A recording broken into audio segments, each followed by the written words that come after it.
ಭಾಗ 2. ನಿಮಗೂ ಈ ರೀತಿಯ ಅನುಭವ ಆಗಿದೆಯೇ? ಇಂಥ ಕೆಟ್ಟ ಅನುಭವ ಮುಂದೆ ಆಗದ ಹಾಗೆ ತಡೆಯುವುದು.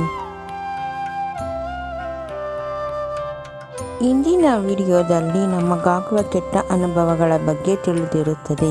ಈ ರೀತಿಯ ಅನುಭವ ಪ್ರತಿಯೊಬ್ಬರ ಜೀವನದಲ್ಲಿ ಒಂದಲ್ಲ ಒಂದು ಸಮಯದಲ್ಲಿ ಇಂತಹ ಅನುಭವಗಳು ಆಗಿಯೇ ಇರುತ್ತವೆ. ಇದಕ್ಕೆಲ್ಲ ಕಾರಣ ನಮ್ಮ ಕಣ್ಣಿಗೆ ಕಾಣದ ಅಗೋಚರ ಶಕ್ತಿಗಳು ನಮ್ಮನ್ನು ಹಾದು ಹೋಗುವುದು ಮತ್ತು ನಮ್ಮನ್ನೇ ಹಿಂಬಾಲಿಸುತ್ತಿರುವ ಅಗೋಚರ ಶಕ್ತಿಗಳ ಕಾರಣದಿಂದ ನಮಗೆ ಈ ರೀತಿಯ ಅನುಭವಗಳು ಆಗುತ್ತವೆ.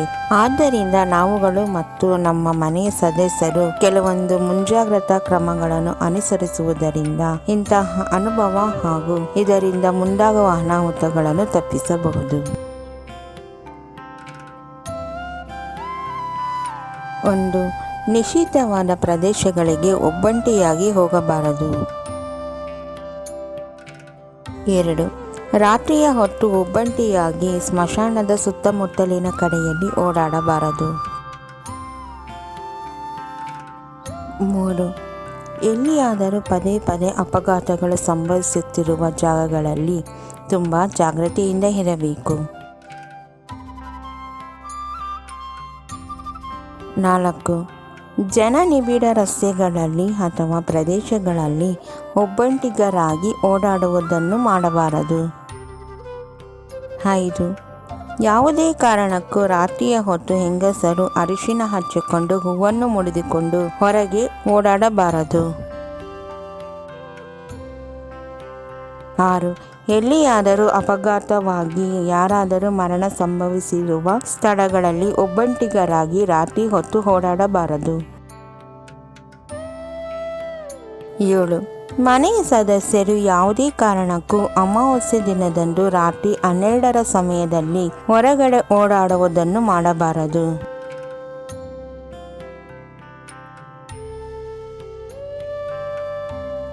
8. ಯಾವುದೇ ಕಾರಣಕ್ಕೂ ಗರ್ಭಿಣಿಯರು, ವಯಸ್ಸಿಗೆ ಬಂದ ಹೆಣ್ಣು ಮಕ್ಕಳು ಅಮಾವಾಸ್ಯೆ, ಹುಣ್ಣಿಮೆ, ಗ್ರಹಣಗಳ ದಿನದಂದು ಹೊರಗಡೆ ಓಡಾಡಬಾರದು.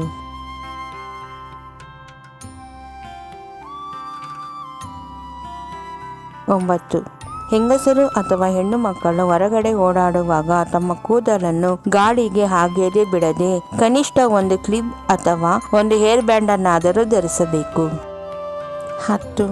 ಕೆಲವೊಂದು ಬಾರಿ ಹಿರಿಯರು ಅಥವಾ ಅನಾಮಧೇಯ ಅಪರಿಚಿತರು ಇಂಥ ಕಡೆಯಲ್ಲಿ ಅಥವಾ ಜಾಗಗಳಿಗೆ ಹೋಗಬೇಡಿರೆಂದು ಹೇಳಿದರೂ ಸಹ ಹೋಗಿ ಬರುವುದನ್ನು ಮಾಡಬಾರದು. 11.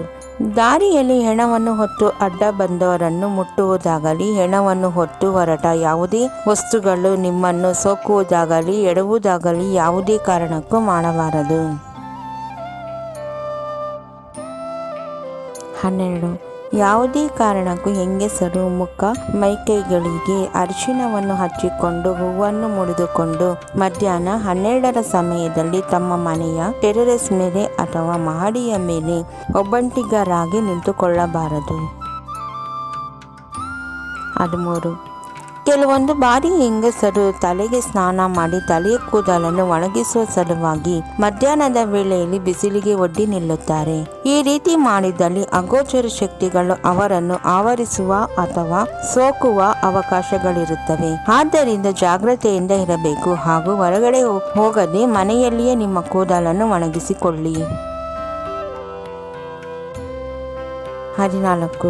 ಗರ್ಭಿಣಿ ಸ್ತ್ರೀಯರು ಯಾವುದೇ ಕಾರಣಕ್ಕೂ ಗ್ರಹಣದ ದಿನವೆಲ್ಲ ಹೊರಗಡೆ ಹೋಗಬಾರದು ಮತ್ತು ಗ್ರಹಣದ ಬೆಳಕು ಅವರ ಮೈಯ ಮೇಲೆ ಬೀಳದಂತೆ ನೋಡಿಕೊಳ್ಳಬೇಕು ಹಾಗೂ ಹೊರಗಡೆಯ ಬೆಳಕು ಬರದೇ ಇರುವ ಕೋಣೆಯಲ್ಲಿಯೇ ಇರಬೇಕು. ಇಲ್ಲವಾದಲ್ಲಿ ಅವರಿಗೆ ಹುಟ್ಟುವ ಮಕ್ಕಳು ಕುರೂಪಿಯಾಗಿಯೂ ಅಂದಹೀನವಾಗಿಯೂ ನತದೃಷ್ಟರಾಗಿಯೂ ದೋಷಪೂರಕವಾಗಿಯೂ ಕೈಕಾಲುಗಳು ಊನವಾಗಿಯೂ ಬುದ್ಧಿಮಾಂದ್ಯತೆಯಿಂದ ಸಹ ಹುಟ್ಟಬಹುದು.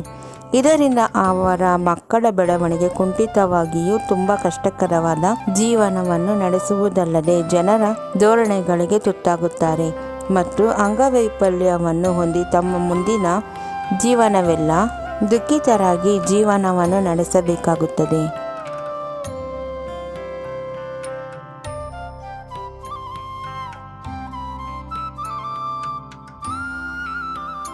ನಮ್ಮ ವಿಡಿಯೋ ನೋಡಿದ್ದಕ್ಕಾಗಿ ತುಂಬ ಧನ್ಯವಾದಗಳು ಸ್ನೇಹಿತರೆ.